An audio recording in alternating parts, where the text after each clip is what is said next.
Hello, welcome back to my channel. ನಾನು ನಿಮ್ಮ Revathi friends. ಇವತ್ತಿನ ವಿಡಿಯೋದಲ್ಲಿ ಬಂದು ನಾನು ಒಂದು ಕಮೆಂಟ್ ಓದಿದೆ. ಏನಂತಂದರೆ, ಒಬ್ಬರು ಕೇಳಿದ್ದಾರೆ, ಅಕ್ಕ ನಾವು ಚಿಕ್ಕದಾಗಿ ಟೈಲರಿಂಗ್ ಶಾಪ್ ಮಾಡಬೇಕು, ಇದಕ್ಕೆ ನೀವೇನಾದರೂ ಟಿಪ್ಸ್ ಹೇಳಿ ಅಂತ ಹೇಳಿದ್ದಾರೆ. ನನಗೆ ನಗು ಬಂತು. ನಾನು ಬಟ್ಟೆನ ಮನೇಲಿ ಹೊಲಿಯೋದು, ನಾನೇನು ಟಿಪ್ಸ್ ಹೇಳಬಲ್ಲೆ ಅಂತೇಳಿ. ಆದ್ರೂ ಫ್ರೆಂಡ್ಸ್, ನಾನು ಮನೇಲಿ ಬಟ್ಟೆ ಹೊಲಿದ್ರು ನನಗೆ ಟೈಲರಿಂಗ್ ಶಾಪ್ ಮಾಡಬೇಕು ಅನ್ನೋದು ತುಂಬ ಆಸೆ ಅಂದರೆ ಅದು ಹೇಳೋಂಗೆ ಇಲ್ಲ. ಯಾವಾಗಲೂ ಟೈಲರಿಂಗ್ ಶಾಪ್ ಮಾಡಿದ್ರೆ ಹಿಂಗೆ ನಾನು ಜಾಸ್ತಿ ಅರ್ನಿಂಗ್ಸ್ ಮಾಡ್ತೀನಾ ಏನು ಅಂತ ಹೇಳಿ ತುಂಬಾ ಯೋಚನೆ ಮಾಡ್ತಾ ಇರ್ತಿದ್ದೆ. ಹಾಗೆಯೇ ತುಂಬ ವೀಡಿಯೋಸ್ಗಳನ್ನು ಸಹಿತ ನಾನು ನೋಡ್ತಾ ಇರ್ತಿದ್ದೆ. ಆದರೆ ನಾನು ಟೈಲರಿಂಗ್ ಶಾಪ್ ಮಾಡೋದಕ್ಕೆ ಏನೆಲ್ಲ ಟಿಪ್ಸನ್ನು ಫಾಲೋ ಮಾಡ್ಬೋದು ಮುಂದಕ್ಕೆ ಟೈಲರಿಂಗ್ ಶಾಪ್ ಮಾಡಿದ್ರೆ ಅನ್ನೋದ್ರ ಬಗ್ಗೆ ತುಂಬಾ ಸರ್ಚ್ ಮಾಡಿ ನಾನು ಕೆಲವೊಂದು ಇವತ್ತಿನ ವಿಡಿಯೋದಲ್ಲಿ ಬಂದು ಯಾರು ಚಿಕ್ಕದಾಗಿ ಟೈಲರಿಂಗ್ ಶಾಪ್ ಮಾಡಬೇಕು ಅಂತ ಅಂದ್ಕೊಂಡಿದ್ರೋ ಅವರಿಗೊಂದು ಒಳ್ಳೆ ಮಾಹಿತಿನ ಕೊಡ್ತೀನಿ. ಈ ವಿಡಿಯೋದಲ್ಲಿ ನಾನು ಹೇಳೋ ಮಾಹಿತಿ ನಿಮಗೆ ಇಷ್ಟ ಆದರೆ ವಿಡಿಯೋದ ಕೊನೆಯಲ್ಲಿ ನೀವು ಒಂದು ಲೈಕ್ ಬಟನ್ನ ಒತ್ತಿ. ಫ್ರೆಂಡ್ಸ್ ನೋಡಿ, ಫಸ್ಟ್ನೇದಾಗಿ ನಾವು ಟೈಲರಿಂಗ್ ಶಾಪ್ ಮಾಡ್ತಿದ್ದೀವಿ ಅಂತಂದರೆ ನಾವು ಯಾವ ಪ್ಲೇಸಲ್ಲಿ ಮಾಡ್ತಾ ಇದ್ದೀವಿ ಅಲ್ಲಿ ಟೈಲರಿಂಗ್ ಶಾಪು ಅಗತ್ಯ ಇದೆಯಾ, ಅಲ್ಲಿ ಬಟ್ಟೆ ಹೊಲಿಸೋಕ್ಕೆ ಟೈಲರು ಬೇಕಾಗಿದೆಯಾ ಅನ್ನೋದನ್ನ ಫಸ್ಟ್ ತಿಳ್ಕೊಬೇಕು. ಏನಂದರೆ ನಾವು ಈಗ ಟೈಲರಿಂಗ್ ಶಾಪ್ ಮಾಡ್ತೀವಿ, ಅಲ್ಲಿ ಯಾರು ಜನ ಓಡಾಡೋದೇ ಇಲ್ಲ, ಅಥವಾ ಶಾಪ್ ಮಾಡ್ತೀವಿ ಅಲ್ಲಿ ಟೈಲರ್ಗಳು ಸಿಕ್ಕಾಪಟ್ಟೆ ಇದ್ದಾರೆ ಅಂದರೆ ಒಂದು ಏರಿಯಾದಲ್ಲಿ ಒಂದು 10-20 ಜನ ಟೈಲರ್ಸ್ ಇದ್ದಾರೆ ಅಂತ ಅಂದಾಗ ನೀವು ಹೊಸದಾಗಿ ಟೈಲರಿಂಗ್ ಶಾಪ್ ಮಾಡಿದ್ರೆ ಅದು ಚೆನ್ನಾಗಿ ನಡೀದೇನೂ ಇರ್ಬೋದು. ಹಾಗಾಗಿ ನೀವು ಫಸ್ಟ್ ಏನು ನೋಡಿ ಅಂತಂದರೆ ಅಲ್ಲಿ ಟೈಲರಿಂಗ್ ಶಾಪ್ ಅಗತ್ಯ ಇದೆಯಾ ನಾವು ಶಾಪ್ ಮಾಡೋ ಜಾಗದಲ್ಲಿ ಅನ್ನೋದು ನೋಡ್ಕೊಬೇಕು. ಹಾಗೆಯೇ ಟೈಲರಿಂಗ್ ಶಾಪ್ ಮಾಡ್ತಾ ಇದ್ದೀರಾ ಅಂತಂದರೆ ನೀವು ತುಂಬ ಚೆನ್ನಾಗಿ ಸ್ಟಿಚ್ ಮಾಡ್ತಿದ್ದೀರಾ ಅಂದರೆ ಅಲ್ಲಿ 10-20 ಟೈಲರಿಂಗ್ ಶಾಪ್ ಇದ್ದರೂ ಸಹಿತ ನಿಮಗೆ ಕಸ್ಟಮರ್ ಹುಡ್ಕೊಂಬರ್ತಾರೆ, ಅದು ಬೇರೆ. ಆದರೆ ನೀವು ಟೈಲರಿಂಗ್ ಶಾಪ್ ಮಾಡಬೇಕಾಗಿರೋಂಥ ಪ್ಲೇಸಲ್ಲಿ ಟೈಲರಿಂಗ್ ಕೆಲಸಕ್ಕೆ ಒಂದು ಜನ ಅಂದರೆ ಅಗತ್ಯ ಇರಬೇಕು. ಅಂದರೆ ಬಟ್ಟೆ ಹೊಲಿಸೋಕ್ಕೆ ಜನ ಬರ್ತಿರ್ಬೇಕು. ಮೇಯ್ನ್ ಬಸ್ ಸ್ಟ್ಯಾಂಡಲ್ಲಿ ನೀವು ಮಾಡ್ತಾ ಇದ್ದೀರಾ, ಜನ ಎಲ್ಲ ಅಲ್ಲೇ ಬಂದು ಬಸ್ ಹತ್ತುತ್ತಾ ಇದ್ದಾರೆ, ಅಥವಾ ಜನ ಜಾಸ್ತಿ ಆ ಜಾಗದಲ್ಲಿ ಓಡಾಡ್ತಿದ್ದಾರೆ ಅಂದರೆ ನಿಮ್ಗೆ ಎಷ್ಟೇ ಟೈಲರಿಂಗ್ ಶಾಪ್ ಇದ್ರೂ ಸಹಿತ ನಿಮ್ಮ ಶಾಪಿಗೆ ಬರ್ತಾರೆ. ಮೊದಲನೇದಾಗಿ ನೀವು ಟೈಲರಿಂಗ್ ಶಾಪ್ ಮಾಡಬೇಕು ಅಂತ ಇದ್ದರೆ ಫಸ್ಟ್ನೇದಾಗಿ ನೀವು ಚೆನ್ನಾಗಿ ಫಿನಿಶಿಂಗ್ ಕೊಡೋದು, ಚೆನ್ನಾಗಿ ಬಟ್ಟೆ ಹೊಲಿಯೋದು, ಟೈಮ್ ಕರೆಕ್ಟಾಗಿ ಕಸ್ಟಮರ್ಗೆ ಬಟ್ಟೆನ ಕೊಡೋ ಬಗ್ಗೆ ನೀವು ಯೋಚನೆ ಮಾಡ್ಕೋಬೇಕು. ಈಗ ನಾವು ಹೆಣ್ಮಕ್ಳು, ಮದುವೆ ಆಗಿ ಮಕ್ಕಳಿರೋರು, ಫ್ಯಾಮಿಲಿ ಇರೋರು ಕರೆಕ್ಟ್ ಟೈಮಿಗೆ ಹೋಗಿ ಕರೆಕ್ಟ್ ಟೈಮಿಗೆ ನಾವು ಕಸ್ಟಮರ್ಗೆ ಬಟ್ಟೆನ ನಾವು ಕೊಡ್ತೀವಿ, ಅದನ್ನೆಲ್ಲ ತಿಳ್ಕೊಬೇಕು. ನಾನು ಶಾಪ್ ಮಾಡದೇ ಇರೋ ಕಾರಣ ಅಷ್ಟೇ. ನಮ್ಮ ಮನೆಯವರಿಗಾಗಿರ್ಬೋದು, ಮಕ್ಕಳಿಗೆ ನಾನು ಸ್ವಲ್ಪ ಕಲಿಸಿದ್ದೀನಿ ಕೆಲಸಗಳನ್ನು. ಮನೆಯವ್ರಿಗಂತೂ ಊಟ ಸಮೇತ ಹಾಕೊಂಡು ಊಟ ಮಾಡೋದಿಲ್ಲ, ಅದನ್ನು ಸಮೇತ ಹಾಕಿ ಕೊಡಬೇಕು. ಹಾಗಾಗಿ ಯೋಚನೆ ಮಾಡಿದೆ, ನಾವು ಅಲ್ಲಿ ನಾವು ಏನೋ ಸ್ಟಿಚ್ ಮಾಡ್ತಾ ಇರ್ತೀವಿ ಶಾಪಲ್ಲಿ, ಇಲ್ಲಿ ಮನೆಯವರು ಊಟಕ್ಕೆ ಬಂದಿರ್ತಾರೋ ಅಥವಾ ಅವ್ರಿಗೆ ಏನೋ ಬೇಕಾಗುತ್ತೆ, ಮತ್ತು ಅಲ್ಲಿಂದ ಬರಬೇಕು. ನಾನು ಅದಕ್ಕೆ ಏನು ಮಾಡಿದೆ ಅಂದರೆ ಬಸ್ ಸ್ಟ್ಯಾಂಡ್ ಹತ್ರನೇ, ಅಂದರೆ ಸ್ವಲ್ಪ ಜನ ಜಾಸ್ತಿ ಓಡಾಡೋ ಜಾಗದಲ್ಲೇ ಮನೇನೂ ಮತ್ತು ಟೈಲರಿಂಗನ್ನು ಎರಡನ್ನೂ ಒಟ್ಟೆ ಮಾಡ್ತಾ ಇದ್ದೀನಿ. ಅದು ನನಗೆ ಏನು ಅಷ್ಟೊಂದೇನು ಹೊಡೆತ ಬಂದಿಲ್ಲ. ಆದರೆ ಶಾಪ್ ಮಾಡೋರು ಫಸ್ಟ್ನೇದಾಗಿ ನೀವು ಸ್ವಲ್ಪ ಜನ ಜಾಸ್ತಿ ಓಡಾಡೋ ಜಾಗದಲ್ಲಿ ಅಥವಾ ಆದಷ್ಟು ಕೆಳಗಡೆ ಶಾಪ್ ಮಾಡಿ. ಅಂದರೆ ಈಗೆಲ್ಲ ಶಾಪ್ಗಳು ತುಂಬ ಡಿಮ್ಯಾಂಡ್ ಆಗಿರೋದ್ರಿಂದ ಟೈಲರಿಂಗ್ ಆಗಿರ್ಬೋದು, ಬ್ಯೂಟಿ ಪಾರ್ಲರ್ ಆಗಿರ್ಬೋದು ಮೇಲ್ಗಡೆ ಇಟ್ಕೊಳ್ತಾರೆ. ಸ್ವಲ್ಪ ಜನ ಅಲ್ಲಿ ಬರೋದಕ್ಕೆ ಹಿಂದೆ ಮುಂದೆ ಸ್ವಲ್ಪ ಅಂದರೆ ಈಗ ನಮ್ಮೂರಲ್ಲಿ ಹೇಗಂದರೆ ಟೈಲರ್ ಕಾಂಪ್ಲೆಕ್ಸ್ ಅಂತಲೇ ಒಂದು ಬಸ್ ಸ್ಟ್ಯಾಂಡ್ ಮೇಲೆ ಅಲ್ಲಿ ಹೋಗ್ಬಿಟ್ರೆ ಎಲ್ಲ ಟೈಲರ್ಸ್ಗಳು ಅಲ್ಲೇ ಜಾಸ್ತಿ ಬಾಡಿಗೆ ಇದ್ದಾರೆ, ಕೆಳಗೆ ಮತ್ತು ಮೇಲೆ. ಅಲ್ಲಿ ಹೋಗ್ಬಿಡ್ತಾರೆ ಜನ, ಅಂದರೆ ಎಷ್ಟೇ ಟೈಲರ್ ಇದ್ರೂ ಕೊಡ್ತಾರೆ ಆ ಕಡೆ ಈ ಕಡೆ. ಆದರೆ ನೀವು ಹೊಸದಾಗಿ ಟೈಲರಿಂಗ್ ಶಾಪ್ ಮಾಡ್ತಿದ್ದೀರ ಅಂದರೆ ಕೆಲವೊಂದು ಐಡಿಯಾಸ್ಗಳು ಮಾಡ್ಕೊಬೇಕಾಗತ್ತೆ. ಯಾಕಂದರೆ ಈಗಿನ ಈಗ ಜಾಯಮಾನ ಹೇಗಿದೆ ಅಂದರೆ ತುಂಬ ಕಾಂಪಿಟೇಷನು. ಸಾಮಾನ್ಯ ಮೊದಲೆಲ್ಲ ಒಂದು ಮಿಷನ್ ಇಟ್ಕೊಂಡು ಪರವಾಗಿಲ್ಲ, ಒಂದು ಸೂಜಿ ದಾರ ಮಿಷನ್ ಇತ್ತು ಅಂತಂದರೆ ತುಳಿದು ಹೊಲ್ಬಿಡ್ಬೋದು. ಈಗ ಹಾಗಲ್ಲ, ಒಂದು ಅಂಗಡಿ ಮಾಡಬೇಕು ಅಂತಂದರೆ ಅದಕ್ಕೆ ಜಾಸ್ತಿ ರೇಟ್ ಬಾಡಿಗೆ ಇರುತ್ತೆ, ಅಡ್ವಾನ್ಸ್ ಇರುತ್ತೆ, ಹಾಗೆ ಕರೆಂಟ್ ಬಿಲ್ ಇರುತ್ತೆ, ಹಾಗೆ ಅದು ಸೇಫ್ ಜಾಗನ ಅನ್ನೋದು ನಾವು ನೋಡ್ಕೋಬೇಕಾಗತ್ತೆ. ನಾನೇ ಫ್ರೆಂಡ್ಸ್ ಇಲ್ಲಿ ನಮ್ಮ ಮನೆಯಿಂದ ಸ್ವಲ್ಪ ದೂರದಲ್ಲಿ ನಾನು ಯಾವತ್ತಾದರೂ ವಿಡಿಯೋ ಮಾಡಿದ್ರೆ ತೋರಿಸ್ತೀನಿ. ಅಲ್ಲಿ ಟೋಟಲ್ ಒಂದು 10 ರೂಮ್ಸ್ಗಳಿದ್ದಾವೆ. ಅಂದರೆ ಕೆಳಗಡೆ ಫುಲ್ಲು ಎಲ್ಲರೂ ಇದ್ದಾರೆ ಆ ಶಾಪು, ಮೇಲ್ಗಡೆ ಒಂದು ಶಾಪಲ್ಲೂ ಒಬ್ಬರೂ ಇಲ್ಲ, ಅಂದರೆ ಎಲ್ಲ ಖಾಲಿ ಇದ್ದಾವೆ. ನಾನು ಏನು ಮಾಡಿದೆ ಅಂತಂದರೆ ಆ ಶಾಪ್ ತುಂಬ ಚೆನ್ನಾಗಿದೆ, ಶಾಪ್ ಮಾತ್ರ ಉದ್ದ ಅಗಲ ತುಂಬ ಚೆನ್ನಾಗಿ ಎಲ್ಲ ಇದೆ. ನನಗೆ ಅದು ಸುಮ್ಮನೆ ಖಾಲಿ ಇದೆಯಲ್ಲ, ನಮಗೆ ಇಲ್ಲಿ ಮನೆಯಿಂದ ಸ್ವಲ್ಪ ದೂರ ಅಷ್ಟೇ, ಇಲ್ಲೇ ನಮ್ಮನೆ ಗೇಟ್ ಹತ್ರ ನಿಂತ್ಕೊಂಡು ನೋಡಿದ್ರೆ ಕಾಣಿಸುತ್ತೆ. ಅಲ್ಲಿ ಕೇಳಿದೆ, ನಾನು ಹೇಳಿದೆ ನಾವೀಗ ಒಬ್ಬರು ಟೈಲರ್ಸ್ ಬಂದ್ವಿ ಅಂದರೆ ನೆಕ್ಸ್ಟು ಪಾರ್ಲರ್ ಅವ್ರು ಬರ್ತಾರೆ ಅಥವಾ ಇನ್ನೇನೋ ಶಾಪ್ಗಳಲ್ಲಿ ಓಪನ್ ಆಗ್ತವೆ, ಒಬ್ಬರು ಬರಲೇ ಇಲ್ದಿರ ಇಲ್ಲಿ ಯಾರೂ ಕಸ್ಟಮರ್ ಬರಲ್ಲ ಅಂತ ಹೇಳಿ ಯಾರೂ ಬರಲ್ಲ. ಈಗ ನಂದು ಹೇಗಾಗಿದೆ ಅಂದರೆ ನನ್ನ ಕಸ್ಟಮರ್ನ ಈಗ ಹೊಸದಾಗಿ ಹುಡ್ಕೋದು ಬೇಡ, ನಾನು ಟೈಲರಿಂಗ್ ಶಾಪ್ ಮಾಡ್ತಿದ್ದೀನಿ ಅಂದರೆ ಟೈಲರಿಂಗ್ ನಮ್ಮ ಮನೆ ಹತ್ರನೇ ಶಾಪ್ ಮಾಡಿದೆ ಅಂದರೆ ನಮ್ಮ ಕಸ್ಟಮರ್ ನಮ್ಗೆ ಫೋನ್ ಮಾಡಿದ್ರೆ ಇಲ್ಲೇ ಬನ್ನಿ ಅಂತಂದರೆ ಮನೆಗೂ ಶಾಪಿಗೂ ಹತ್ತಿರ ಇದೆ ಅಂತ ಹೇಳ್ಕೊಂಡು ಅಲ್ಲಿ ಬಾಡಿಗೆ ಕೇಳಿದ್ರೆ ಅಲ್ಲಿ ಒಂದು ಖಾಲಿ ಇಲ್ಲ, ಮತ್ತು ಜನ ಬರೋವಂಥ ಪ್ಲೇಸ್ ಏನು ಅಂಥದ್ದಲ್ಲ. ಈಗ ನಮಗೆ ನಾವು ಪರಿಚಯ ಇರೋದ್ರಿಂದ ನಾವು 20 ವರ್ಷದಿಂದ ಇಲ್ಲೇ ಬಟ್ಟೆ ಹೊಲಿಯೋದ್ರಿಂದ ಕಸ್ಟಮರ್ ಬಂದೇ ಬರ್ತಾರೆ. ನಾವು ಅಂಗಡಿ ಇಂಪ್ರೂವ್ಮೆಂಟ್ ಆಯಿತು ಅಂದರೆ ಅಲ್ಲಿ ಪಕ್ಕ ಪಾರ್ಲರ್ ಆಗಿರ್ಬೋದು, ಇನ್ನೂ ಒಬ್ಬರು ಟೈಲರ್ ಆಗಿರ್ಬೋದು, ಯಾರು ಬೇಕಾದರೂ ಬರ್ಬೋದು. ಅವ್ರ ಶಾಪೇ ಫುಲ್ ಆಗ್ತಿತ್ತಲ್ವ. ನನಗೇನು ಹೇಳಿದ್ರು ಅಂದರೆ ಅವರು 10,000 ಅಡ್ವಾನ್ಸು ಮತ್ತು 2,500 ಬಾಡಿಗೆ ಅಂದರು. ಅಂದರೆ ಬಾಡಿಗೆ ಕೊಡೋಣ ಫ್ರೆಂಡ್ಸ್, ಅಂದರೆ ಅದೇನು ಮೇನ್ ಬಸ್ ಸ್ಟ್ಯಾಂಡ್ ಅಲ್ಲ, ಜನ ಓಡಾಡೋ ಜಾಗ ಅಲ್ಲ, ಏನಲ್ಲ. ನಮಗೆ ಕೆಲಸಕ್ಕೆ ಅಂತೇಳಿ ಇಲ್ಲಿ ಕಟ್ಟಿಂಗ್ ಆದರೆ ಅಲ್ಲಿ ಸ್ಟಿಚಿಂಗ್ ಮಾಡೋಕ್ಕೆ ಅಂತ ಕೇಳಿದೆ. ಅಷ್ಟಿದ್ರೆ ಮಾತಾಡಮ್ಮ, ಇಲ್ಲಾಂದರೆ ಮಾತಾಡಬೇಡ ಅಂದರು. ನಾನು ಅವಾಗ ಯೋಚನೆ ಮಾಡಿದೆ, ಮನೆ ಬಾಡಿಗೆ, ಶಾಪ್ ಬಾಡಿಗೆ, ಆಮೇಲೆ ಕರೆಂಟ್ ಬಿಲ್ಲು ಅಂತ ಎಕ್ಸ್ಟ್ರಾ ಆದರೆ ತುಂಬ ಹೆವಿ ಆಗುತ್ತೆ ನಂಗೆ ತಿಂಗಳಿಗೆ. ಈಗ ನಾವಿರೋ ಪೊಸಿಷನಲ್ಲಿ 10,000 ಪೇ ಮಾಡೋದು ತುಂಬ ಕಷ್ಟನೇ ಅನ್ನಿಸ್ತಾ ಇತ್ತು. ಅವಾಗ ನಂಗೆ ಪಾಪ ನಾನು ಇದನ್ನು ಒಂದು ವಿಡಿಯೋದಲ್ಲಿ ಹಂಚ್ಕೊಂಡೆ. ಒಬ್ಬರು ಹೇಳಿದ್ರು, ಅಕ್ಕ ಶಾಪ್ ಮಾಡೋದಕ್ಕೆ ಹೋಗಬೇಡಿ, ನಾವು ಮಾಡಿ ಲಾಸ್ ಆಗಿದ್ದೀವಿ ಅಂತ ಹೇಳಿ. ಆದರೆ ಈಗ ಹೇಗಂದರೆ ಫ್ರೆಂಡ್ಸ್, ಶಾಪ್ ಮಾಡ್ತಾ ಇದ್ದೀವಿ ಅಂದರೆ ಮನೆ ಫ್ಯಾಮಿಲಿಯವರು ನಮ್ಗೆ ಅಷ್ಟೇ ಸಪೋರ್ಟ್ ಇರಬೇಕು. ನಾವು ಲೇಟಾಗಿ ಬಂದರೆ ಅಥವಾ ನಾವು ಒಂಚೂರು ಬೇಗ ಹೋದರೆ ಅವರು ಸಪೋರ್ಟ್ ಮಾಡ್ತಾ ಇರಬೇಕು. ಹೇಗಂತಂದರೆ ಈಗ ಮನೇಲಿ ಎಷ್ಟೊತ್ತಾದರೂ ಕೆಲಸ ಮಾಡಿದ್ರು ನಮ್ಮ ಮನೆಯವ್ರು ಏನೂ ಹೇಳಲ್ಲ. ಅದೇ ಶಾಪಲ್ಲಿ ಅಂದರೆ ತುಂಬ ರಾತ್ರಿ ಎಲ್ಲ ಕೆಲಸ ಮಾಡೋದಾಗಲಿ ಅಥವಾ ಬೇಗನೆ ಹೋಗೋದಾಗಲಿ, ಅದಕ್ಕೆಲ್ಲ ಅವರಿಗೆ ಸ್ವಲ್ಪ ಹೆಣ್ಮಕ್ಳನ್ನ ಹೊರಗಡೆ ಕೆಲಸಕ್ಕೆ ಕಳಿಸ್ಬಿಟ್ಟು ಕೆಲಸ ಮಾಡೋದು ಅಂತಂದರೆ ಅವ್ರಿಗೆ ಅಷ್ಟೊಂದು ಇಷ್ಟ ಆಗಲ್ಲ. ಅವರು ಸೇಫ್ ನೋಡ್ತಾರೆ ಅಷ್ಟೇ. ಹಾಗಾಗಿ ಕಿರಿಕಿರಿ ಆಗೋದು ಬೇಡ ಅಂದ್ಬಿಟ್ಟು ನಾನು ಸ್ವಲ್ಪ, ನನಗೀಗ ಮನೇಲೇ ಚೆನ್ನಾಗಿದೆ, ಮನೇಲೇ ನಾನು ಅರ್ನಿಂಗ್ಸ್ ಚೆನ್ನಾಗಿ ಮಾಡ್ತಾಯಿದ್ದೀನಿ. ಮನೇಲಿ ನಾನು 5,500 ಬಾಡಿಗೆ ಕಟ್ಟಿದ್ರು ನಾನು ಇಲ್ಲಿ ಬಟ್ಟೆ ಸೇಲ್ ಮಾಡ್ತೀನಿ, ಹಾಗೆ ಟೈಲರಿಂಗ್ ಮಾಡ್ತೀನಿ. ನಾನೀಗ ಮುಂದೆ ಕಟ್ಟಿಂಗ್ ಮಾಡ್ತೀನಿ ಅಂತ, ಕಟ್ಟಿಂಗ್ ಕ್ಲಾಸ್ ಮಾಡ್ತೀನಿ ಅಂದರೂ ಸಹಿತ ನನಗೆ ಕಸ್ಟಮರ್ ಬರ್ತಾರೆ, ಸ್ಟೂಡೆಂಟ್ಗಳು ಬರ್ತಾರೆ. ಹೀಗೆ ಮನೆ ಒಳಗಡೆ ನಾವು 5,500 ಬಾಡಿಗೆಗೆ ನಾವು ಇಷ್ಟೆಲ್ಲ ಮಾಡ್ತೀವಿ. ಆದರೆ ನಾನು ಮೈನ್ ಬಸ್ ಸ್ಟ್ಯಾಂಡಲ್ಲೇ ಕೇಳಿದೆ. ಮೈನ್ ಬಸ್ ಸ್ಟ್ಯಾಂಡಲ್ಲಂತೂ 6,000 ಬಾಡಿಗೆ, 5,000 ಬಾಡಿಗೆ. ರೂಮ್ ಚಿಕ್ಕದಾಗಿತ್ತು. ನೋಡೋಣ, ಸ್ವಲ್ಪ ಟೈಮು ಕೊಡೋಣ ಅಂತ ಹೇಳ್ಬಿಟ್ಟು, ಈಗ ಸದ್ಯಕ್ಕೆ ಈ ಮನೇಲಿ ಇದ್ದೀವಲ್ವ, ಮನೆ ಏನಾದರೂ ಬೇರೆ ಎಕ್ಸ್ಚೇಂಜ್ ಮಾಡಿದ್ರೆ ಮಾಡೋಣ ಅಂತ ಹೇಳ್ಬಿಟ್ಟು ಸುಮ್ಮನೆ ಆದೆ. ಆದರೆ ನಾನು ಟೈಲರಿಂಗ್ ಶಾಪ್ ಮಾಡೋರಿಗೆ ಟಿಪ್ಸು ಹೇಳಬೇಕು ಅಂತಂದರೆ, ಫಸ್ಟ್ನೇದಾಗಿ ಎಷ್ಟೊಂದು ಜನ ನನಗೆ ಒಬ್ಬರು ಬಂದಿದ್ರು ಫ್ರೆಂಡು, ಅವ್ರು ಹೇಳಿದ್ರು ಟೈಲರಿಂಗ್ ಶಾಪ್ ಮಾಡೋದಕ್ಕೋಸ್ಕರ ಒಂದು 2-3 ಜನ ಸ್ಟಾರ್ಟಿಂಗ್, ಈಗ ಟೈಲರ್ ಶಾಪ್ ಓಪನ್ ಮಾಡಿದ ತಕ್ಷಣವೇ ಒಂದು 2-3 ಜನ ಹುಡುಗಿಯರನ್ನ ಹಾಕೊಂಡ್ರಂತೆ ಕಟ್ಟಿಂಗ್ ಮಾಡಿಕೊಡೋದು, ಅವರು ಸ್ಟಿಚ್ ಮಾಡೋದು ಅಂತ ಹೇಳ್ಬಿಟ್ಟು. ಅವ್ರು ಏನು ಮಾಡಿದ್ರಂತೆ, ಕಟ್ಟಿಂಗ್ ಮಾಡಿಕೊಡ್ತಾ ಇದ್ರಂತೆ. ನೆಕ್ಸ್ಟ್ ಅವರು ಇದರಲ್ಲಿ ಅಷ್ಟು ಲಾಭ ಕಾಣದೇ ಇರೋದಕ್ಕೆ ಅವ್ರು ಅದ್ರ ಜೊತೆಗೆ ಇನ್ನೊಂದು ಕೆಲಸ ಮಾಡೋಕ್ಕೆ ಸ್ಟಾರ್ಟ್ ಮಾಡಿದ್ರಂತೆ. ಆಗ ಅದ್ರ ಕಡೆನೂ ಗಮನ ಕೊಡೋ ಅಷ್ಟೊತ್ತಿಗೆ ಇಲ್ಲಿ ಚೆನ್ನಾಗಿ ಕೆಲಸ ಮಾಡದೆ ಹುಡುಗಿಯರು ಲಾಸ್ ಮಾಡಿ ಕೊಟ್ರಂತೆ. ಈ ಥರ ನಾವು ಒಂದು ಕೆಲಸ ಮಾಡ್ತೀವಿ ಅಂದರೆ ಅದ್ರ ಕಡೆ ಜಾಸ್ತಿ ಗಮನ ಹಾಕಲೇಬೇಕಾಗುತ್ತೆ. ಈಗ ನಾನು ಯೂಟ್ಯೂಬ್ ಚಾನಲ್ ಇದೆ, ಬಟ್ಟೆ ಸೇಲ್ ಮಾಡ್ತೀನಿ, ಇನ್ನೊಂದು ಶಾಪ್ ಮಾಡ್ಕೊಂಡೆ ಅಂದರೆ ನಾನು ಶಾಪಿಗೆ ಮನೆಗೆ ಓಡಾಡಬೇಕಾಗುತ್ತೆ. ಮತ್ತು ಸ್ವಲ್ಪ ಯೋಚನೆ ಮಾಡೋಣ ಅಂತ ಹೇಳ್ಬಿಟ್ಟು ಸುಮ್ಮನೆ ಆದೆ. ಯಾಕಂದರೆ ನನ್ನ ಐಡಿಯಾದಲ್ಲೂ ಸಹಿತ ಸ್ವಲ್ಪ ಇನ್ನು ಬೇರೆ ಬೇರೆ ನೋಡೋಣ. ಅಂದರೆ ನಾವೀಗ ಬೆಂಕಿಯಿಂದ ಬಾಣ್ಲಿಗೆ ಬಿದ್ದರು ಅನ್ನೋ ಪರಿಸ್ಥಿತಿ ಆಗಬಾರ್ದಲ್ವ. ಹಾಗಾಗಿ ನಾವು ಏನೇ ಕೆಲಸ ಮಾಡಿದ್ರು 100 ಸತಿ ಯೋಚನೆ ಮಾಡಬೇಕು. ನಾನು ಕೆಲವೊಬ್ರು ನೋಡಿದ್ದೀನಿ, ಮನೇಲಿ ಟೈಲರಿಂಗ್ ಮಾಡ್ತಿರ್ತಾರೆ, ಶಾಪಿಗೆ ಹೋದ ತಕ್ಷಣ ತುಂಬ ಇಂಪ್ರೂವ್ಮೆಂಟ್ ಆಗ್ತಾರೆ. ಅದಕ್ಕೆ ಫ್ಯಾಮಿಲಿ ಸಪೋರ್ಟು ಹಾಗೇ ಇರಬೇಕು. ಎರಡನೇದಾಗಿ, ನೀವೊಂದು ಟೈಲರಿಂಗ್ ಶಾಪ್ ಮಾಡ್ತೀರಾ ಅಥವಾ ಇನ್ನೇನೋ ಒಂದು ಶಾಪ್ ಓಪನ್ ಮಾಡಿ ನಡೆಸ್ತೀರಾ ಅಂತಂದರೆ, ನಿಮಗೆ ತುಂಬ ಆತ್ಮೀಯರು ಇರ್ತಾರಲ್ವ, ಅಂಥವ್ರಿಗಷ್ಟೇ ಹೇಳ್ಕೊಳ್ಳಿ. ಫುಲ್ ಓಪನಿಂಗ್ ಆಗೋ ದಿವಸ ಎಲ್ಲರಿಗೂ ಹೇಳಿ.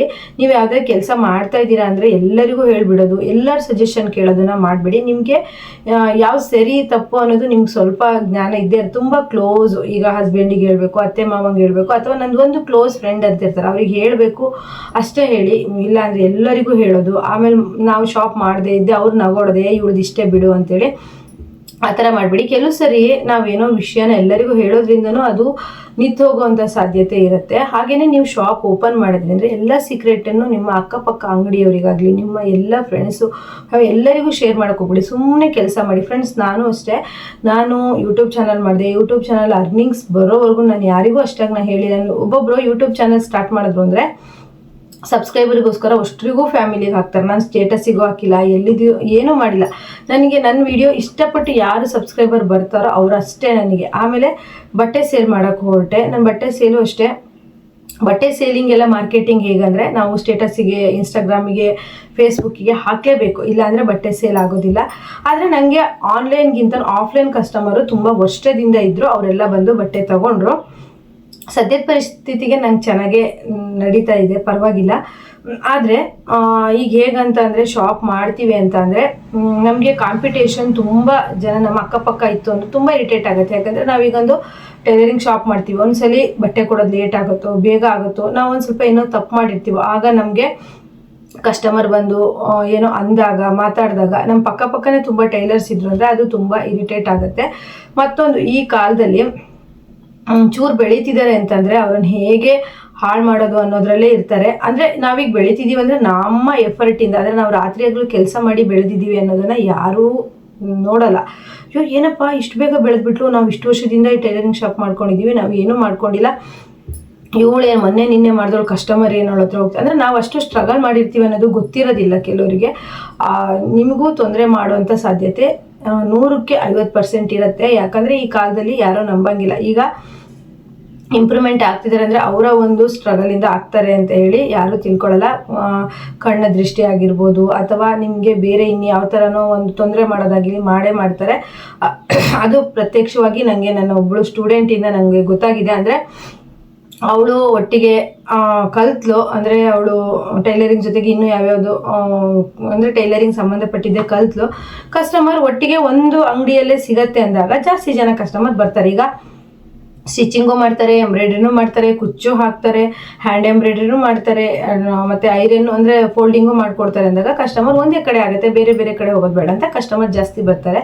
10 ವರ್ಷದಿಂದ ಹೊಲಿದಿರೋಂಥ ಟೈಲರ್ಸ್ಗಳು ಏನು ಮಾಡ್ತಾರೆ, ಅವರಿಗೆ ಒಂದು ರೀತಿ ಆಗುತ್ತೆ, ಅಲ್ಲೂ ತೊಂದರೆ ಮಾಡೋವಂಥ ಸಾಧ್ಯತೆ ಇರುತ್ತೆ. ಅವಾಗ ಮಂಕಾಗಿ ಇರೋದು, ಕೆಲಸ ಮಾಡೋಕ್ಕೆ ಇಂಟ್ರೆಸ್ಟೇ ಇಲ್ಲದೆ ಇರೋದು, ವಾರಗಟ್ಟಲೆ ಬಾಗಿಲು ತೆಗೆದೇ ಇರೋದು ಎಲ್ಲ ಆಗಿತ್ತು. ನಾವು ಬರೀ ಶಾಪ್ ಮಾಡೋದ್ರ ಬಗ್ಗೆ ಅಥವಾ ನಾವು ಕೆಲಸ ಮಾಡೋದ್ರ ಬಗ್ಗೆ ನಾವು ಅದ್ರ ಕಡೆನೇ ಗಮನ ಇಟ್ಕೊಂಡು ಹೋದ್ವಿ ಅಂದರೆ ಗೊತ್ತಾಗಲ್ಲ ನಮಗೆ ಶಾಪ್ ಬಗ್ಗೆ ಇಂಟ್ರೆಸ್ಟ್ ಹೋಗುತ್ತೆ, ಕೆಲಸಗಳು ತೊಂದರೆಗಳಾಗ್ತಾ ಹೋಗ್ತವೆ. ಏನೋ ಒಂದು ಮಿಷನ್ ಪ್ರಾಬ್ಲಮ್, ಟೈಲರಿಂಗ್ ಮಿಷನ್ ಹೊಲಿಯೋ ಮಿಷನ್ನೇ ಪ್ರಾಬ್ಲಮ್ ಆಗೋದು, ಅಥವಾ ನಮಗೆ ಫ್ಯಾಮಿಲಿಲೇ ಏನೋ ಪ್ರಾಬ್ಲಮ್ ಆಗೋದು, ಶಾಪ್ ಬಾಗಿಲು ತೆಗೆದೇನೆ ಇರೋದು, ಅಥವಾ ನಮ್ಮ ಆರೋಗ್ಯನೇ ಹಾಳಾಗೋದು. ಈ ರೀತಿ ಎಲ್ಲ ನಮಗೆ ಸ್ವಲ್ಪ ಕಣ್ಣು ದೃಷ್ಟಿಯಿಂದ ಆಗಿರ್ಬೋದು, ಅಕ್ಕಪಕ್ಕ ಅವ್ರದ್ದು ತೊಂದರೆಯಿಂದ ಆಗಿರ್ಬೋದು ಆಗುತ್ತೆ. ಅದಕ್ಕೆ ಅದನ್ನೆಲ್ಲ ನೋಡ್ಕೊಳ್ಳಿ. ಅಕಸ್ಮಾತ್ ನೀವು ಶಾಪ್ ಮಾಡಿದ್ರಿ ಅಂತ ಅಂದರೆ ಪ್ರತಿ ಅಮಾವಾಸ್ಯೆಗೂ ತಪ್ಪದೆ ಒಂದು ಪೂಜೆ ಮಾಡೋದಂದರೆ, ಒಂದು ಅಮಾವಾಸ್ಯೆ ಪೂಜೆ ನಾನು ವಿಡಿಯೋದಲ್ಲೆಲ್ಲ ಹೇಳಿದ್ದೀನಿ, ಅದನ್ನು ಮಾಡ್ಕೊಳ್ಳಿ. ಅದು ತಪ್ಪದೆ ಮಾಡಿ, ಇಲ್ಲಾಂದರೆ ನಿಮಗೆ ತೊಂದರೆಗಳಾಗೋದು ಗೊತ್ತಾಗೋದೇ ಇಲ್ಲ.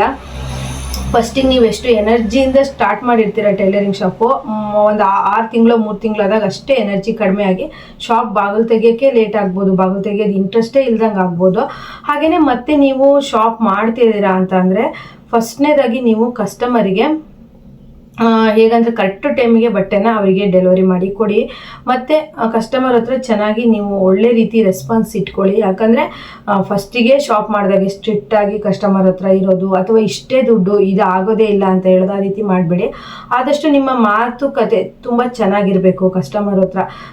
ಇಲ್ಲ ನೀವು 1-2 ದಿನ ಲೇಟ್ ಆದರೂ ಪರವಾಗಿಲ್ಲ, ನೀವೇ ಬೇಕು ನೀವೇ ಹೊಲ್ಕೊಡಿ ಅಂತೇಳಿ, ಮತ್ತು ಒಂದು ಸ್ವಲ್ಪ ಶಾಪನ್ನು ಕಸ್ಟಮರ್ಗೆ ಅಟ್ರಾಕ್ಟ್ ಆಗೋ ಥರ ಮಾಡ್ಕೊಳ್ಳಿ.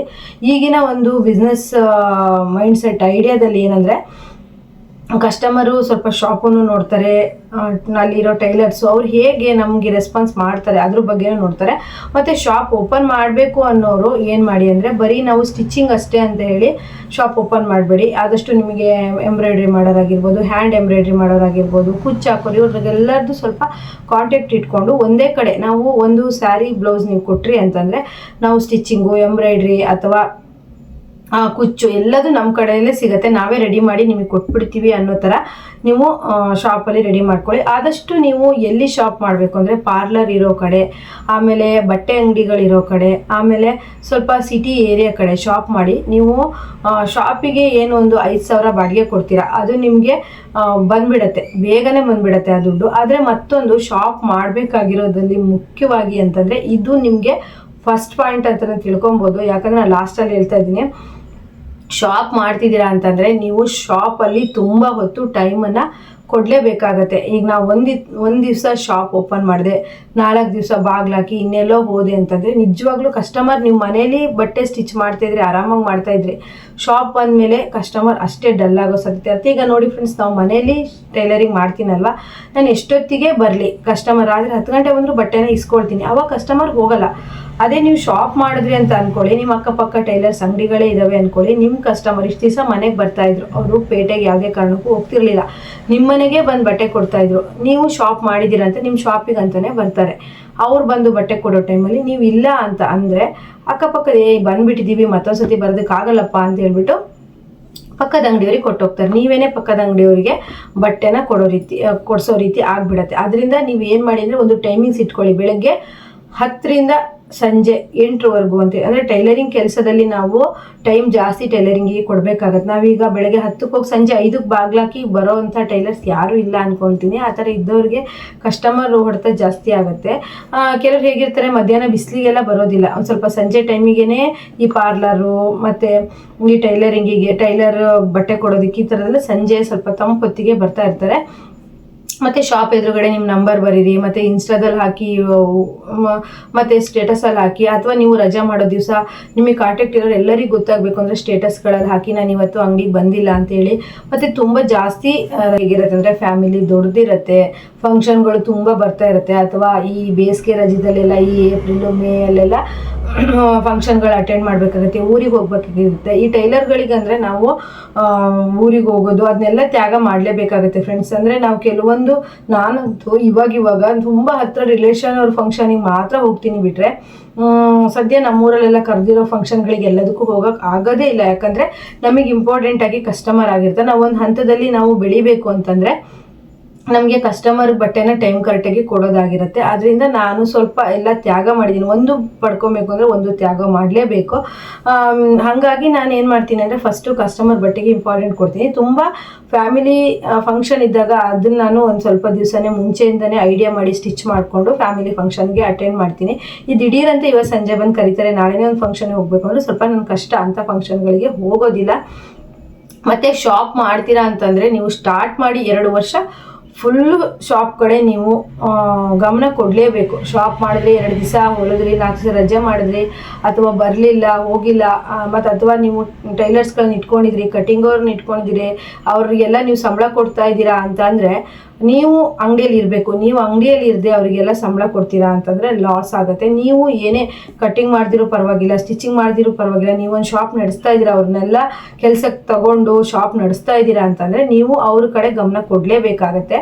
ಯಾಕಂದರೆ ನೀವು ನಂಬಲ್ಲ ಫ್ರೆಂಡ್ಸ್, ನಾನು ಯೂಟ್ಯೂಬ್ ಚಾನಲ್ ಸ್ಟಾರ್ಟ್ ಮಾಡಿದೆ, 1 ವರ್ಷ ನನಗೆ ಯಾವುದೇ ಥರ ಅರ್ನಿಂಗ್ಸ್ ಬಂದಿಲ್ಲ. ಆದರೆ ನಾನು ಯಾವ ಫಂಕ್ಷನ್ನು ಎಲ್ಲಿಗೂ ಹೋಗ್ದೇನೆ ಫುಲ್ಲು ನಾನು ವಿಡಿಯೋ ಹಾಕೋದ್ರ ಕಡೆನೇ ಗಮನ ಕೊಟ್ಟು ಪ್ರತಿದಿನ 1-2 ವೀಡಿಯೋಸ್ ಹಾಕ್ತೆ. ಮಾನಿಟೈಸೇಷನ್ ಆನ್ ಆಯಿತು, ದುಡ್ಡು ಬಂತು. ಈಗ ನಾನು 1000ಕ್ಕೂ ಜಾಸ್ತಿ ವೀಡಿಯೋಸ್ಗಳು ಹಾಕಿದ್ದೀನಿ. ಈಗ ನಾನು ಒಂದೊಂದು ದಿವಸ ವೀಡಿಯೋಸ್ ಹಾಕಲಿಲ್ಲ ಅಂದ್ರೂ ನನಗೆ ವೀಡಿಯೋಸ್ಗಳು ನೋಡ್ತಾರೆ, ಅರ್ನಿಂಗ್ಸ್ ಬಂದೇ ಬರುತ್ತೆ. ಹಾಗೆ ನೀವು ಈಗ ಹೇಗಂದರೆ ಟೈಲರಿಂಗ್ ಶಾಪ್ ಮಾಡ್ತಿದ್ದೀರಾ ಅಂದರೆ ಶುರು ಮಾಡಿ ಸ್ಟಾರ್ಟಿಂಗಲ್ಲೇ ನೀವು ಬಾಗಿಲು ಹಾಕ್ಕೊಂಡು ಅದು ಇದಕ್ಕೆ ಹೋದ್ರಿ ಅಂತಂದರೆ ನೀವು ಮತ್ತೆ ನಿಮಗೆ ಕಸ್ಟಮರ್ ಹೋಗ್ಬಿಡ್ತಾರೆ. ಅದೇ ನೀವು ಅಂಗಡಿ ಶುರು ಮಾಡಿ 1-2 ವರ್ಷ ಬಿಡದೆ ಕೆಲಸ ಮಾಡಿದ್ರಿ, ನೀವು ಕಸ್ಟಮರ್ನ ನಿಮ್ಮ ಬಿಟ್ಟು ಬೇರೆ ಕಡೆ ಹೋಗಬಾರ್ದು ಅವರು ಬಟ್ಟೆ ಹೊಲ್ಸೋಕ್ಕೆ ಅಂತೇಳಿ ಆ ಥರ ಮಾಡ್ಕೊಂಡ್ರೆ ಅಂದರೆ ಅಕಸ್ಮಾತ್ ಅವ್ರು ಶಾಪಿಗೆ ಬಂದರು ನಿಮಗೆ ಫೋನ್ ಮಾಡ್ತಾರೆ ಎಲ್ಲಿದ್ದೀರಂತ, ಇಲ್ಲ ನಾಳೆ ಬರ್ತೀವಿ ಅಂದರೆ ಆಯಿತು ನಾಳೆ ಬಂದಮೇಲೆ ಕೊಡ್ತೀನಿ ಅಂತ ಹೋಗ್ತಾರೆ. ಫಸ್ಟಿಗೆ ಆದರೆ ಇಲ್ಲಿ ಕೊಟ್ಟು ಹೋಗೋಣ ಕಣೆ, ಅಲ್ಲಿ ಕೊಟ್ಟು ಹೋಗೋಣ, ಮತ್ತೆ ಯಾರು ಬರ್ತಾರೆ ಅಂತ ಹೋಗ್ತಾರೆ. ಶಾಪ್ ಮಾಡೋರು 1 ಸತಿ ಅಲ್ಲ 100 ಸತಿ ಯೋಚನೆ ಮಾಡಿ ಶಾಪ್ ಮಾಡಿ. ಹಾಗೆಯೇ ಶಾಪ್ ಮಾಡ್ತಾ ಇದ್ದೀರ ಅಂದರೆ ಆದಷ್ಟು ಕ್ಲೀನಾಗಿ ಇಟ್ಕೊಳ್ಳಿ. ಚಿಕ್ಕದಾಗಿದ್ರೂ ಪರವಾಗಿಲ್ಲ, ಚೊಕ್ಕವಾಗಿ ಇಟ್ಕೊಳ್ಳಿ. ನಾವೊಂದು ಒಳ್ಳೆ ರೀತಿಯಲ್ಲಿ ನಮ್ಮ ಈ ಟೈಲರಿಂಗ್ ಕೆಲಸದ ಜರ್ನಿ ನಡಿಬೇಕು ಅಂದರೆ ಸ್ವಚ್ಛತೆ ಮುಖ್ಯ ಅಂತ ಹೇಳ್ತೀನಿ. ಸ್ವಚ್ಛವಾಗಿ ಇಟ್ಕೊಂಡು ನೀವು ನಂಬಿರೋ ಒಂದು ದೇವರನ್ನ ಪ್ರಾರ್ಥನೆ ಮಾಡಿ ಶುರು ಮಾಡಿ. ಶಾಪ್ ಮಾಡಬೇಕು ಅಂತ ಐಡಿಯಾ ಬಂದಿದೆ ಅಂದರೆ ಒಳ್ಳೆ ಯೋಚನೆನೇ ಅಂತ ಹೇಳ್ತೀನಿ. ಶಾಪ್ ಮಾಡಿ ಪರವಾಗಿಲ್ಲ, ಆದರೆ ಕೆಲವೊಂದು ತುಂಬ ಗಮನದಲ್ಲಿ ಇಟ್ಕೋಬೇಕು ಅಂದರೆ ನಮಗೆ ಟೈಲರ್ಸ್ಗಳಿಗೆ ಏನೂ ಅಲ್ಲ ಫ್ರೆಂಡ್ಸ್, ನಾವು ಎಲ್ಲೇ ಬಟ್ಟೆ ಹೊಲಿದ್ರು ನಮಗೆ ಕಸ್ಟಮರ್ ಬರ್ತಾರೆ. ಎಷ್ಟು ದೂರದಲ್ಲಿದ್ರೂ ಅವ್ರು ಹೇಗಾದರೂ ಬಟ್ಟೆನ ಕೊಟ್ಕೊಳಿಸ್ತಾರೆ. ಆದರೆ ಏನು ಅಂದರೆ ಟೈಮ್ ಕರೆಕ್ಟಾಗಿ ನೀವು ಸ್ಟಿಚ್ ಮಾಡಿಕೊಡ್ತಾ ಇರಬೇಕು, ಕೊಟ್ಟಿರಬೇಕು. ಅವ್ರ ಮನಸ್ಸನ್ನು ನೀವು ಗೆದ್ದಿರ್ಬೇಕು. ಆಗ ನೀವು ಎಷ್ಟೇ ದೂರದಲ್ಲಿರಿ, ಎಲ್ಲೇ ಇರಿ, ನಿಮಗೇ ಬಟ್ಟೆ ಹುಡ್ಕೊಂಬಂದು ಕೊಡ್ತಾರೆ. ನನಗೆ ಕೆಲವರು ಬೆಂಗಳೂರು ಕಸ್ಟಮರ್ ಇದ್ದಾರೆ, ಅವ್ರು ರಜಕ್ಕೆ ಬಂದಾಗಲೇ ಬಂದುಬಿಟ್ಟು ನನ್ನ ಹತ್ರ ಬಟ್ಟೆ ಹೊಲಿಸ್ಕೊಂಡು ಹೋಗ್ತಾರೆ. ವರ್ಷಕ್ಕೆ 1-2 ಸಾರಿ ಬಂದರೂ ಸಹಿತ ನನ್ನ ಹತ್ರನೇ ಬಟ್ಟೆ ಹೊಲಿಸ್ಕೊಂಡು ಹೋಗ್ತಾರೆ. ಅವರೆಲ್ಲೆಲ್ಲೂ ಕೊಡೋದಿಲ್ಲ, ಯಾಕಂದರೆ ಅವರಿಗೆ ಅಷ್ಟೇ ಸರಿಯಾಗೋ ರೀತಿ ಹೊಲಿದು ಕೊಟ್ಟಿರ್ತೀವಿ, ಟೈಮ್ ಕರೆಕ್ಟಾಗಿ ಕೊಟ್ಟಿರ್ತೀವಿ. ಹಾಗಾಗಿ ಮೇಯ್ನ್ ಆಗಿ ಟೈಲರ್ಸ್ಗಳು ನೆನ್ಪಿಟ್ಕೊಳ್ಳೋದು ಏನು ಅಂದರೆ ಕಸ್ಟಮರ್ಗೆ ಟೈಮ್ ಕರೆಕ್ಟಾಗಿ ಬಟ್ಟೆ ಕೊಡೋದು, ಫಿಟ್ಟಿಂಗು ಫಿನಿಶಿಂಗು ಕರೆಕ್ಟಾಗಿ ಮಾಡಿಕೊಡೋದು. ಅಕಸ್ಮಾತ್ ಫಿಟ್ಟಿಂಗು ಫಿನಿಶಿಂಗು ಚೂರು ಲೂಸು ಟೈಟು ಆದ್ರೂ ಖುಷಿಯಿಂದ ಇಸ್ಕೊಂಡು ಅವರಿಗೆ ಸರಿ ಮಾಡಿ ಕೊಡಬೇಕು. ಅಷ್ಟು ಅವ್ರಿಗೆ ಮನಸ್ಸನ್ನು ನೀವು ಗೆದ್ದರೆ ಮಾತ್ರ ನಿಮಗೆ ಕಸ್ಟಮರ್ ಇರ್ತಾರೆ, ಯಾವಾಗಲೂ ಇರ್ತಾರೆ. ನೀವು ಬಟ್ಟೆ ಹೊಲಿಯೋ ತನಕನೂ ಇರ್ತಾರೆ. ಮನೆಯಲ್ಲಿ ಬಟ್ಟೆ ಹೊಲಿದ್ರು ಅಷ್ಟೇ, ಶಾಪಲ್ಲಿ ಬಟ್ಟೆ ಹೊಲಿದ್ರು ಅಷ್ಟೇ, ನೀವು ಚೆನ್ನಾಗಿ ಕಸ್ಟಮರ್ ಹತ್ರ ನಿಮ್ಮ ಒಂದು ಕನೆಕ್ಟ್ ಚೆನ್ನಾಗಿರಬೇಕು.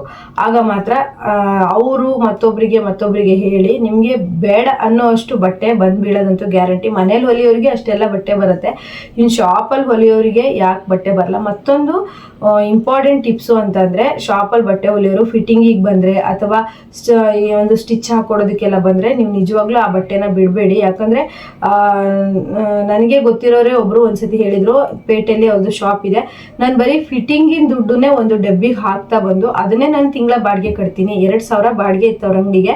ಬರೀ ಪ್ರತಿದಿನ ಬರುವಂತಹ ಟಾಪ್ಸ್ ಫಿಟ್ಟಿಂಗನ್ನೇ ದುಡ್ಡಲ್ಲೇ ನಾನು ಅಂದರೆ ಒಂದು ಟಾಪಿಗೆ 100 ರೂಪಾಯಿ 150 ರೂಪಾಯಿ ಈ ರೀತಿ ತಗೊಳ್ತಾರೆ ಅವರು, ಜಾಸ್ತಿ ರೇಟೆ. ಅದು ತಗೊಂಡು ಮಾಡಿರೋ ದುಡ್ಡಲ್ಲೇ ನಾನು ಬಾಡಿಗೆ ಕಟ್ತೀನಿ. ಎಕ್ಸ್ಟ್ರಾ ನಾನು ದುಡ್ಡನ್ನು ಬಾಡಿಗೆ ಕಟ್ಟಲ್ಲ. ಬಾಡಿಗೆ ಕರೆಂಟ್ ಬಿಲ್ ನಾನು ಅದರಲ್ಲೇ ಕಟ್ತೀನಿ. ಅದಾಗ ಎಷ್ಟು ಫಿಟ್ಟಿಂಗಿಗೆ ಬರುತ್ತೆ ಅಂತ ಯೋಚನೆ ಮಾಡಿ. ಮತ್ತು ನೀವೀಗ ಹೊಸ ಕಸ್ಟಮರ್ ಬಂದಾಗ ಫಿಟ್ಟಿಂಗಿಗೆ ತರೋದು, ಆ ಫಿಟ್ಟಿಂಗೇ ಬೇಡ ಅಂದರೆ ಅವ್ರು ಮತ್ತೆ ಬರೋದಿಲ್ಲ, ಮತ್ತೊಬ್ರಿಗೆ ಹೇಳೋದು ಇಲ್ಲ. ಹಾಗಾಗಿ ನೀವು ಫಿಟ್ಟಿಂಗಿಗೆ ಬರೋವಂಥ ಬಟ್ಟೆನ ಸ್ವಲ್ಪ ನೀವೀಗೇನೋ ಬಟ್ಟೆ ನೀವು ಸ್ಟಿಚ್ ಮಾಡ್ತಾ ಇರ್ತೀರ, ಒಂದು ಬ್ಲೌಸೇ ಸ್ಟಿಚ್ ಮಾಡ್ತಾ ಇರ್ತೀರ, ಯಾರೋ ಒಬ್ಬರು ಟಾಪ್ ತಂದ್ರೆ ನೀವು ಹೇಳಬೇಕು, ನೋಡಿ ನಾವು ಹೊಲಿತಿರೋ ಬಟ್ಟೆನ ಬಿಟ್ಬಿಟ್ಟು ನಿಮ್ಮ ಟಾಪನ್ನು ಫಿಟ್ಟಿಂಗ್ ಮಾಡಿಕೊಡೋದು ಇಷ್ಟ ಆಗುತ್ತೆ, ಪರವಾಗಿಲ್ವಾ ಅಂತ, ಅಡ್ಡಿಲ್ಲ ಮಾಡಿಕೊಡಿ ಅಂತಾರೆ ಇವಾಗ. ಅದರಲ್ಲೂ ಪೇಟೆಯಲ್ಲಂತೂ ತುಂಬ ಡಿಮ್ಯಾಂಡ್ ಇರುತ್ತೆ.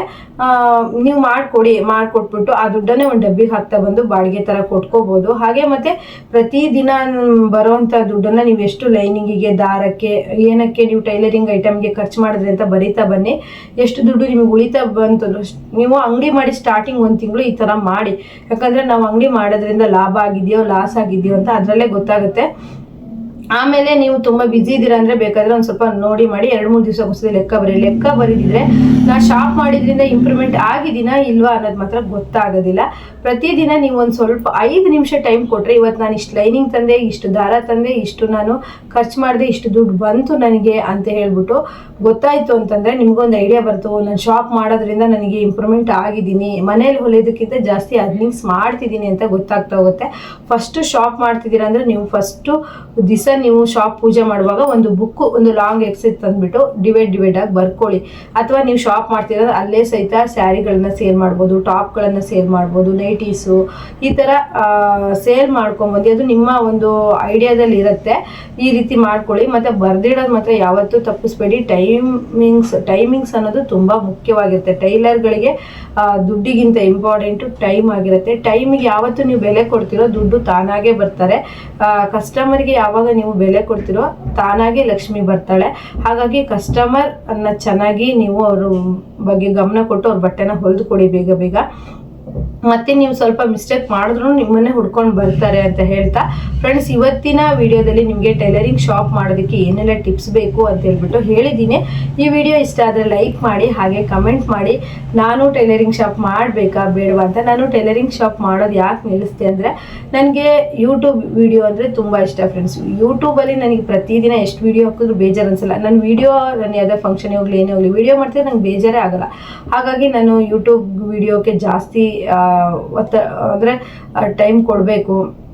ನನಗೆ ಬರುವಂತಹ ಕಟ್ಟಿಂಗು ಸ್ಟಿಚಿಂಗ್ ಎಲ್ಲದನ್ನು ಯೂಟ್ಯೂಬಲ್ಲಿ ಹೇಳಬೇಕು ಅಂತ ಹೇಳ್ಬಿಟ್ಟು ನಾನು ಈಗ ಶಾಪ್ ನಿಲ್ಲಿಸಿದ್ರೆ, ಅದು ಪೇಟೆ ಹತ್ರನೇ ನಮ್ಮ ಮನೆ ಇರೋದ್ರಿಂದ ನನಗೇನು ಶಾಪಿನ ಅವಶ್ಯಕತೆ ಇಲ್ಲ. ಮನೆಗೆ ಸ್ವಲ್ಪ ಜಾಗ ಕಡಿಮೆ ಆಗ್ತಾ ಇದೆ. ಅಂದರೆ ತುಂಬ ಮಿಷನ್ಗಳಿದೆ, ಎಂಬ್ರಾಯ್ಡ್ರಿ ಮಿಷನ್ನು ಅಥವಾ ಸ್ಟಿಚಿಂಗ್ ಮಿಷನ್ನು, ಜಾಕ್ ಮಿಷನ್ 2-3 ಈ ಥರ ಎಲ್ಲ ಮಿಷನ್ ಇರೋದ್ರಿಂದ ಮನೇಲಿ ಸ್ವಲ್ಪ ಜಾಗದ ಕಡಿಮೆ ಆಗ್ತಿರೋದ್ರಿಂದ ಶಾಪ್ ಮಾಡಬೇಕು ಅಂತ. ಅದು ಬಿಟ್ಟರೆ ನಂಗೆ ಮನೇಲಿ ಬಟ್ಟೆ ಕಡಿಮೆ ಆಗಿ ಶಾಪ್ ಮಾಡಬೇಕು ಅಂತ ಇಲ್ಲ. ನಾನು ಮನೆಯಲ್ಲೇ ಬಟ್ಟೆ ಹೊಲಿದ್ರು ನನಗೆ ಕಸ್ಟಮರ್ ಬಟ್ಟೆ ಚೆನ್ನಾಗೇ ತಂದುಕೊಡ್ತಾರೆ. ನಾನೇ ಬೇಡ ಅಂತ ಕಳಿಸ್ತೀನಿ, ಅಷ್ಟು ಬಟ್ಟೆಗಳು ಬರುತ್ತೆ. ಹಾಗಾಗಿ ನನಗೆ ನೀವೇ ಹೇಳಿ ಶಾಪ್ ಮಾಡಬೇಕಾ ಬೇಡವಾ ಅಂತೇಳಿ ನಿಮ್ಮ ಕಮೆಂಟಿಗೋಸ್ಕರ ಕಾಯ್ತಾ ಇರ್ತೀನಿ. ಹಾಗೆ ಯಾರೆಲ್ಲ ಶಾಪ್ ಮಾಡ್ತೀರಾ ಅವರಿಗೆಲ್ಲ ಆಲ್ ದ ಬೆಸ್ಟ್ ಅಂತ ಹೇಳ್ತಾ ಈ ವಿಡಿಯೋನ ಇಲ್ಲಿಗೆ ಮುಗಿಸ್ತಾ ಇದ್ದೀನಿ. ನೆಕ್ಸ್ಟ್ ವಿಡಿಯೋದೊಂದಿಗೆ ಮತ್ತೆ ಬರ್ತೀನಿ. ಎಲ್ರಿಗೂ ಬಾಯ್.